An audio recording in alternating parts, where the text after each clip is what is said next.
네, 서울 강서병 한정혜입니다. 오늘 사도강산 얘기가 많이 나와서요. 2015년에 세계유산으로 등재된 군함도권과 조금 비교해 보도록 하겠습니다.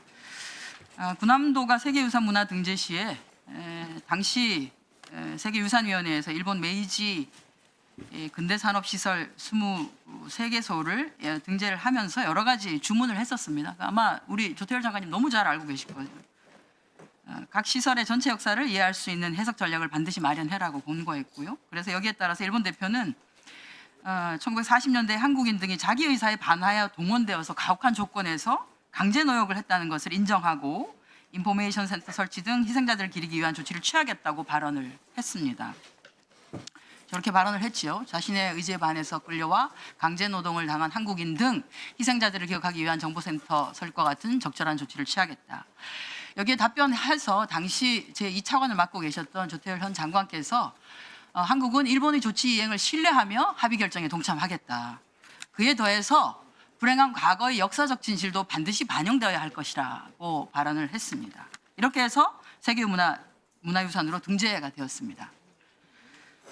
그런데 이제 2017년에 제출한 이행경과, 왜냐하면 이제 이렇게 이행한 게 있었으니까요. 2017년에 일본이 이행경과 보고서를 제출합니다. 근데 거기에는 뭐라고 쓰여져 있냐면 일본의 산업을 지원한 한반도 출신자들이라는 표현을 사용하고 있고요. 또 싱크탱크로서 도쿄에 인포메이션 센터를 설치하겠다는 기존의 약속하고는 전혀 맞지 않는 내용을 서술해서 이행경과 보고서를 제출합니다. 그래서 2018년 6월에 다시 한번 세계유산위원회가 결정을 합니다. 저렇게 2015년의 결정문을 기억해라. 그리고 일본은 해당 결정문을 충실하게 이행해라. 그리고 이렇게 하기 위해서 당사국인 한국과 지속적으로 대화해라.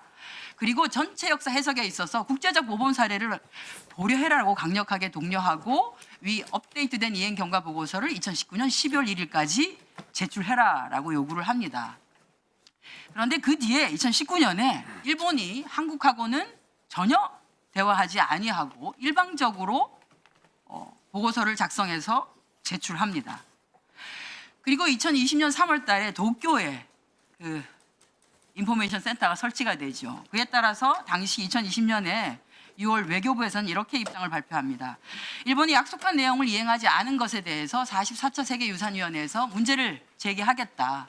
그리고 모든 가능한 방안을 강구할 것이며 일본의 충실한 후속 조치 이행을 촉구하는 결정문이 채택될 수 있도록 하겠다라고 했습니다.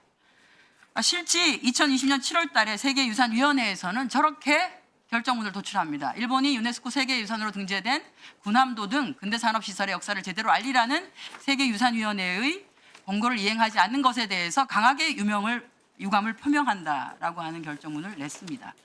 뒤에 앉아 계신 분들 2020년에 외교부에 있었던 분들이시잖아요.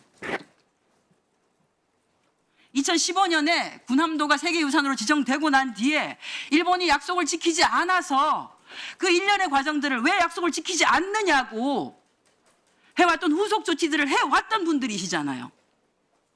그죠? 2022년에는 외교부 산하 해외문화 홍보원에서 저런 것도 냅니다. 우리가 사도강산 유네스코 등재를 반대하는 이유, 약속을 지키지 않기 때문에.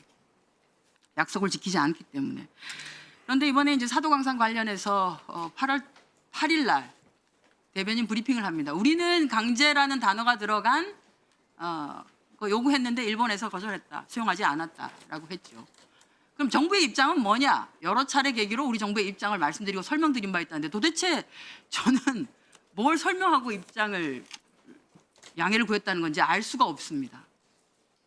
우리 상임위원회에 혹시 따로 설명을 들으신 위원님들 계신가요? 사도강산 등재 결정 관련 외교부 보도자료 보면 저렇게 돼 있죠. 이제 오늘 장관께서 계속 말씀을 하시는데 오늘 제가 여기서 일본 외교부 홈페이지 들어가가지고 그 원문을 찾아봤습니다.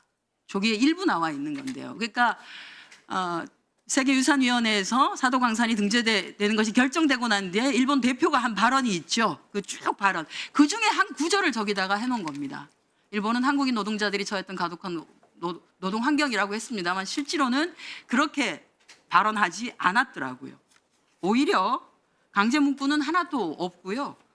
1944년 9월에 징용이 조선반도에 도입이 되었다. 징용은 법령에 근거한 것으로서 노동자에게 업무를 의무로 하도록 만든 것이었는데 실제 조선에서 온 노동자들이 다른 노동자들보다는 더 가혹한 업무, 좀 더 어려운 업무를 한 것은 맞다라고 하는 것들입니다.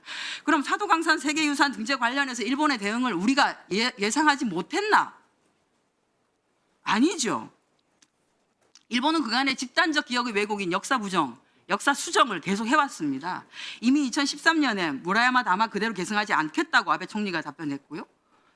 2015년 7월 달에 구남도 세계문화유산 등재가 되고 결정된 바로 그 다음에 2015년 8월 14일 전후 60년 기념인가요? 그때 아베 총리가 이렇게 얘기했죠. 전후 세대가 인구의 80을 넘는다. 전쟁과 관련 없는 후손들에게 사과의 숙명을 짊어지게 해서는 안 된다. 우리가 계속 사과하라 하는 거 아닙니다. 사과를 했으면 사과에 걸맞는 후속적인 조치를 취하라고 하는 것이죠. 그렇지 않습니까? 그렇지 아니하고 사과해놓고 그것을 뒤집어 엎는 행위를 계속 하기 때문에 이 문제가 발생하는 것이죠. 2015년 세계유산위원회에서 하겠다라고 했던 것들을 안 지키고 했기 때문에 외교부가 힘들게 계속 왜 안 지키냐라고 얘기했던 거 아닙니까? 똑같습니다. 2023년에는 지금 하야시 외상이 강제노동조약상 강제노동에 해당하지 않기 때문에 강제노동이라는 표현은 적절하지 않다라고 얘기했습니다. 그리고 2023년에 일본 초등학교 문부성이 교과서를 검정하면서 이미 독도 일본 고유의 땅이다라고 하는 거 주장하고 강제징병과 관련해서는 강제성이 있다는 논조를 바꿔서 지원했다.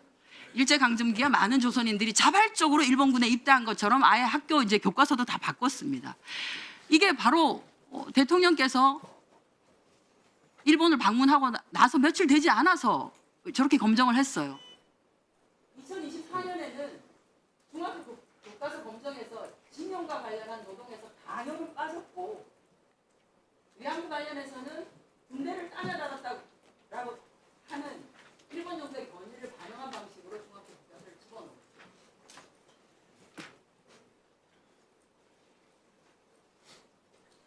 제가 이 말씀을 드리는 이유는 예측이 가능했다는 겁니다.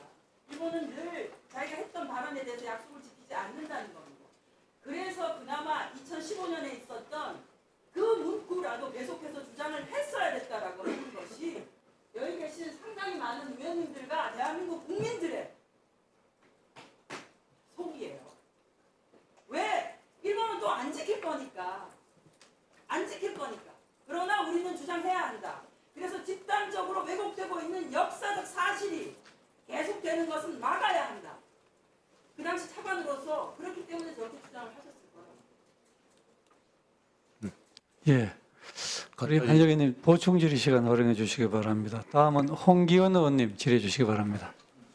예, 경기도 평택갑 출신 홍기원 의원입니다. 우리 외교부 장관께 질문하겠습니다. 지금 일본 정부가 조선인 노동자 강제징용을